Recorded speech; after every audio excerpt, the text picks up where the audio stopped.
अध्याय 5 आत्मा की खोज असली में। कभी रात के सन्नाटे में जब सब सो जाते हैं तब भीतर एक हल्की सी आवाज गूंजती है। मैं कौन हूं? क्या मैं यह शरीर हूं?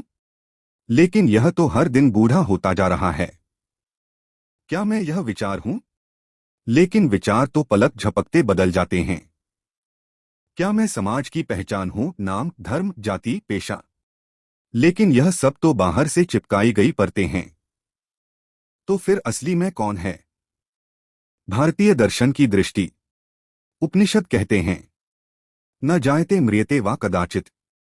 आत्मा न जन्म लेती है न मरती है। गीता में कृष्ण अर्जुन से कहते हैं, नैन छिंदंती शस्त्राणि नैन दहती पावक। आत्मा को न शस्त्र काट सकते हैं न अग्नि जला सकती है। महावीर ने कहा, आत्मा ही परमात्मा है यदि उसे पहचाना जाए। बुद्ध ने भी ध्यान की गहराई में यही अनुभव किया। जब मन थमता है तब भीतर वही शून्यता प्रकट होती है जो असल में पूर्णता है। संवाद अर्जुन और कृष्ण। अर्जुन, हे माधव, मेरे हाथ कांप रहे हैं। कैसे करूं युद्ध? सामने अपने ही लोग खड़े हैं। अगर मैंने उन्हें मार दिया तो पाप लगेगा। कृष्ण, अर्जुन, तू जिन्हें मारने से डर रहा है वे केवल शरीर हैं। आत्मा को कोई मार नहीं सकता। तेरा शोक केवल अज्ञान है। तू शरीर नहीं, तू आत्मा है और आत्मा अमर है। यह संवाद केवल कुरुक्षेत्र का नहीं, यह तो हर इंसान के भीतर का युद्ध है जहां हमें शरीर और आत्मा में अंतर करना सीखना है। ओशो का दृष्टिकोण। ओशो कहते हैं, मनुष्य का सबसे बड़ा भ्रम यही है कि वह खुद को शरीर और मन समझ बैठता है। असली में वह साक्षी है जो शरीर और मन दोनों को देख रहा है। अगर तू एक क्षण के लिए भी साक्षी हो जाए तो तुझे पता चलेगा कि तू अमर है।